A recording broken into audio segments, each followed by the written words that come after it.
What's up, guys? This is Nigel. Just have a gun update.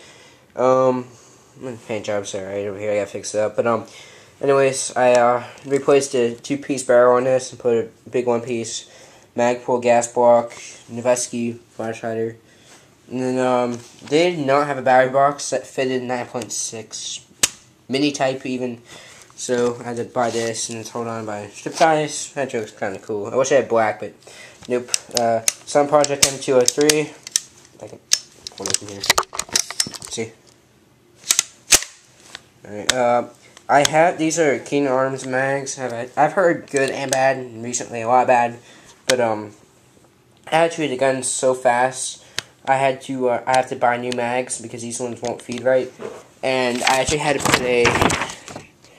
It's on the paper. I doubt you could see it, but I had to put a Keen Arms taplet delay, Prometheus Stinner titanium bushing 6mm, new spur gear, high-speed spur gear, and then it's just BBs I bought. But and then I also have Systema. I have Prometheus high-speed gears and okay. I have the Prometheus metal high-speed gears. I have Prometheus, can't say it, titanium piston up here, and I'm trying to think. I got the titanium bushings. The EG 7000 motor, not the 1000, but the 7000 motor. This thing rips. Well, without the tap delay, this thing rips at 35 to 32 rounds per second. Now it rips at like 29 because it's too fast, as you can see here. And yeah, actually, I'm gonna make sure this. I'm gonna count beats per second and see how this sounds. Alright, now there'll be a thing pop up right there. It's just how many beats per second, and that's how many beats per second or rounds per second this thing is. I have a Daniel Defense rail system. This is on my old gun. I had to take it off and put it on here because the other rail system was really flimsy and they couldn't support the weight of the M203. So, and then I got a new ring on it. ACOG, Tradecon replica, red dot sight. It's not like an ACOG, it's a red dot sight. Just a standard M4 retractable stock. For future investment, on my birthday, I might get a Magpul one. Noveski flashlighter. It's nice. It amplifies the sound. You can tell in pitch. Makes the pitch higher or lower. Right now I put it low, as you can see. Sounds pretty decent. And I also have these metal mags that the owner I bought this gun off. They don't catch up at all with it either. It actually it shoots 2 rounds, and then 5 clumps of them just fly out and go at 10 feet. So I have 9.6 1600 mAh and 8.4 800 mAh, which came with the gun, which is pretty bad. Well, a quick history. I have a LiPo laying around somewhere, but I ran the LiPo through with stock TM internals. It fried the piston and the gears.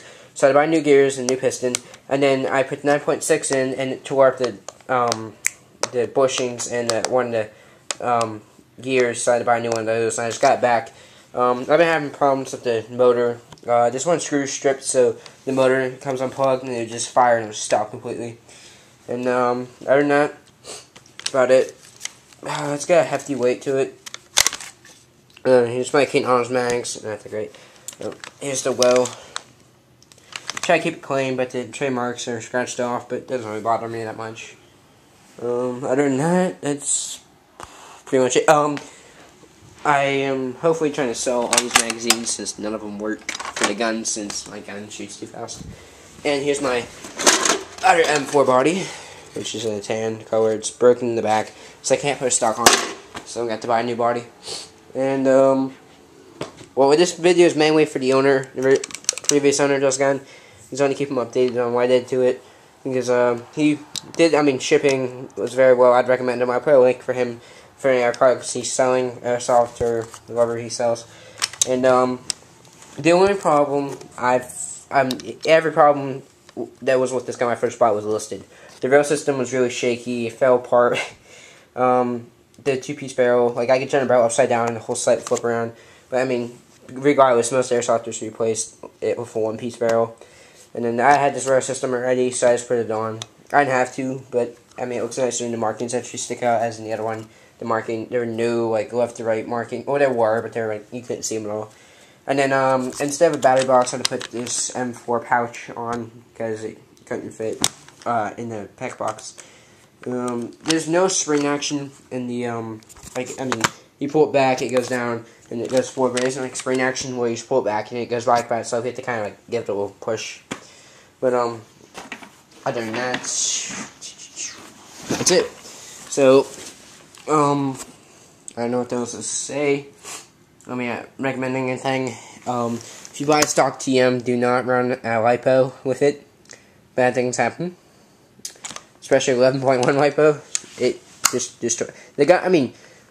Regardless, TM has amazing internals to start with stock. They last forever. But the gun lasted 3 hours on 11.1. So, don't do that. That's it. Hope you enjoyed this, and I am signing off now. So I'm just going to turn on and on and on. Alright, see you guys.